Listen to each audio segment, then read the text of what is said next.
Hi, my name is April. Let's talk about books. Today I'd like to talk about comfort reads. Sometimes the world is terrible and I need to revisit old friends so that I can be reminded that everything's not going to be awful forever. These are the books that I go to when I need that pick-me-up. The first is Hyperbole and a Half by Ali Brosh. This book is based on Brosh's webcomic of the same name. She uses MS Paint to illustrate stories of her life, including the time that she ate an entire cake and had a massive sugar rush. In one story, she talks about her dumb dog who doesn't know what it's like to be a dog and does everything wrong. Sometimes she writes about her own struggles with depression and what it's like to live with depression. This is the part that I found particularly relatable. I hadn't been able to articulate what she's able to do with a few words and some MS Paint illustrations. The book that I have loved the longest and owned the longest and read the most is These Happy Golden Years by Laura Ingalls Wilder. This is the second to last in the series of Little House on the Prairie books, and in this book, Laura Ingalls starts dating Almanzo Wilder. In this book, they do things like go to singing school and take buggy rides on Sunday afternoons after church. My favorite part is when Laura's nemesis, Nellie Olson, starts coming along on those rides, and Laura tells Almanzo, if you're going to take Nellie for rides, you don't need to come by my house anymore. And then the next Sunday, he shows up with an empty carriage. It's fantastic. The next book that I go to in times of trouble is A Room with a View by E.M. Forster. This is a book that takes place in the early 20th century. Lucy Honeychurch, a woman of marriageable age, is on a trip to Florence, Italy with her cousin / chaperone Charlotte. She's kind of an annoying old spinster lady. They're staying at a pensione with other English travelers, including Mr. Emerson and his son George. Nobody likes them.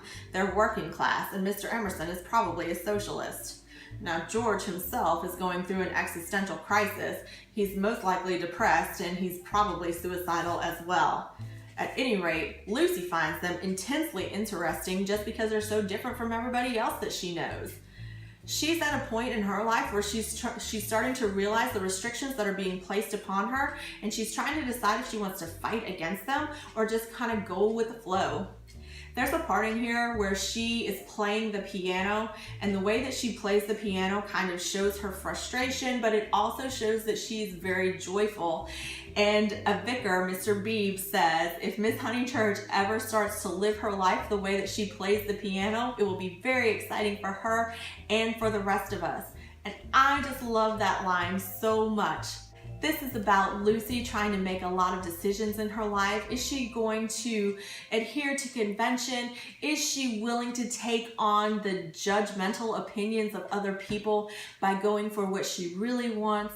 Now, Italy has always been a dream of mine and continues to be so the next book won't come as a surprise. It's The Enchanted April by Elizabeth von Arnim. This is a book about 4 women who barely know each other, and they rent a castle in San Salvatore, Italy for a month, the month of April, to get out of London.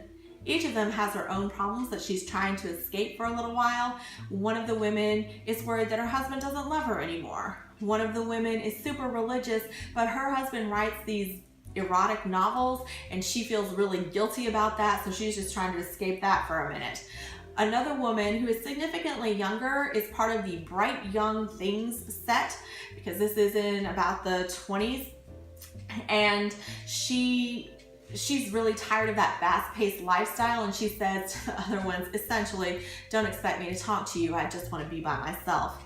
And the final woman is an old lady who just wants to be alone with her memories for a while. As Italy tends to do, it makes everything better. At least a little bit. Another book that really lifts my spirits is Code of the Woosters by P.G. Wodehouse. This is part of the Wooster and Jeeves series of books. This is also a book that I have never read in physical form. I've only listened to the audiobook, but I've done that 3 or 4 times. In this particular book, Bertie's Aunt Dahlia wants Bertie to steal a silver creamer that's in the shape of a cow from its current owner, Judge Bassett. However, Birdie knows Judge Bassett already because he had to go before him in court after he stole a policeman's helmet. So Judge Bassett already doesn't have a great opinion of Birdie. Also, Birdie was once briefly and accidentally engaged to Judge Bassett's daughter, who now is engaged to one of Birdie's school friends. His last name is Finknottle. So everything is crazy. Each scenario that happens within this book is completely absurd and so exaggerated, and it's just funny the way that the people relate to each other. It's funny the way that Birdie observes everything in this completely serious manner. He's not in on the joke at all. And the reader, Jonathan Cecil, is terrific because there are a ton of characters in this book, but he does the voices, so it's really easy to be able to tell them apart. Another book that I really like is called Emily of Deep Valley, and it's by Maud Hart Lovelace, who is the author of the Betsy Tacy series. In this book, Emily's just graduated from high school, and she doesn't really know what to do with herself. It's the early 1900s. She's not going off to college, but all of her friends are, so she's kind of at a loss. She stayed behind because her only living relative, her grandfather, lives alone, and she doesn't want to leave him there by himself.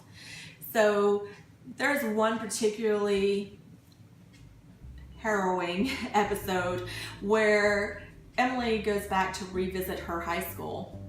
I have such intense secondhand embarrassment as I read that chapter because she doesn't belong, and everybody kind of feels sorry for her because I guess they feel like she can't let go of the old days. Emily herself is embarrassed by this encounter, and it kind of acts as a catalyst for her deciding that she's going to embark on a quest for self-education. She joins a book club, she starts teaching English classes to some of the Syrian women who live nearby, she takes piano lessons, and essentially what she's doing is figuring out that she can be independent, that she can do things by herself, that even though other people are going on to live their own lives, that doesn't mean that she has to stay behind and wait for them to acknowledge her existence. The last two books that I have are ones that I actually have in book form, but I can't find them. It's really frustrating. One of these books is Miss Pettigrew Lives for a Day. It's by Winifred Watson. This happens at the beginning of World War II. In England, in London specifically, Miss Pettigrew at the very beginning gets fired from her job as a governess. She goes to her employment agency, but she's been fired so many times that they don't want to try and give her another job. Now she's homeless now and she doesn't have any money, so she steals one of the job cards that has information about a potential employer. She goes to this potential employer whose name is Delicia LaFosse. She is a wannabe actress and a nightclub singer. Now, Miss Pettigrew is a preacher's daughter. She's an older lady, and it'd be very easy for her to be judgmental of Delicia and her friends. But instead, she's an impartial observer. She helps Delicia. She's on Delicia's side from the very beginning. And I really appreciate that about her because it would have been super easy for her, faced with Delicia's friends, some of them, to have an air of moral superiority.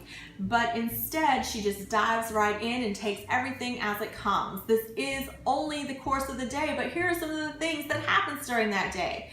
She goes to a fashion show. She gets a makeover. She helps Delicia throw a party. She gives advice to tons of Delicia's friends. She meets a man. She goes to a nightclub and does some dances. There are some air raids. Delicia herself appears at first to be shallow, but then shows herself to have really deep feelings, but she's very young and very indecisive, and she's finding it hard to reconcile her dreams with a reality. I really like the way the two women relate to each other. I like that they found something in common even though they are so different. I like that they are immediately on each other's side. The next book is The Blue Castle by Lucy Maud Montgomery, who is the author of the Anne of Green Gables series. This is a standalone novel. The main character is Valancy Sterling, a 29-year-old unmarried woman who's still living with her family in the early 1900s. She's pretty shy and timid. She's afraid to speak her mind and is certainly not given any encouragement to do so. Her family treats her more like a burden than a benefit. When they have huge family functions, everybody's really condescending to her, and they're not at all shy about thinking that essentially her life is wasted. Valancy goes to the doctor and finds out that she has a terminal heart condition. And at that, she metaphorically flips the tables and says, "I'm out." She goes to live with the town drunk, Roaring Abel, not because she's attracted to him, but because she used to be friends with Abel's daughter, Sissy, who's now dying from an unknown disease. She decides that she's going to be a nurse to Sissy, and everybody is really scandalized by the fact that she's an unmarried woman living in a single man's house, but they're also scandalized because Sissy herself was an unwed mother and doesn't seem at all repentant. So the town's tongues are wagging. Into all of this comes a man named Barney Snaith, who is a friend of Sissy and Abel's. He's a newcomer to town. He doesn't really volunteer information about himself, so nobody really knows very much about him. He lives in a cabin on a small island nearby, and nobody knows about his family. They don't know how he's making his money. He does odd jobs around the town that nobody else really wants to do. And eventually Sissy dies. This is not even halfway through the book, and Valancy doesn't really know what to do with herself. She can't continue to live at Roaring Abel's by herself, but she certainly doesn't want to go home. So instead she asks Barney to marry her. He says, "Well, I don't love you." And she says, "That's okay, I love you." And they get married and they go and live on the island with the expectation that Valancy is going to die within the year. That's why Barney agreed to it. I really like this book because I love books that are about women who kind of throw off these chains that have been imposed upon them by other people. There's one particularly satisfying scene where Valancy is at a family dinner and she just lets people know exactly what she's thinking, which she's never done before. It is 100% a feel-good novel. So what are your comfort reads? What do you go to when everything is terrible? Let me know in the comments below and we can talk about it. Goodbyes are always awkward, so end of video.